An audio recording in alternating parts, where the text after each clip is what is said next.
Brasil, tan intenso como el mar bello, como el amanecer de un nuevo día. Su verdor, un manto infinito de vida silvestre renovable.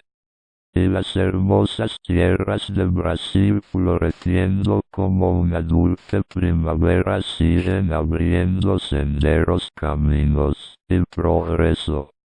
¡Qué bonita manera de vivir! ¡Qué bonita manera de querer! Selva virgen, cielo azul, con inmensos ríos navegables, llevando la esencia de la vida hacia el mar. Es fascinante, hogareño y natural, hasta las distancias susurran.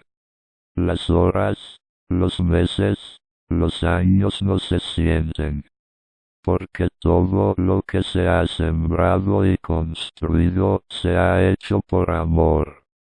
La felicidad es total: ver, sentir, tocar y gozar. El Pantanal, las cataratas de Iguazú y la alegría del Mundial de Brasil cantando y bailando carnaval. Estoy emocionado, completamente enamorado.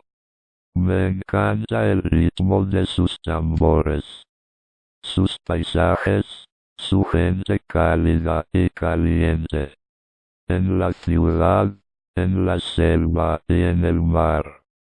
Brasil es un paraíso de ensueños, es universal. Verde manantial de agua viva, dorada y dorada por el sol.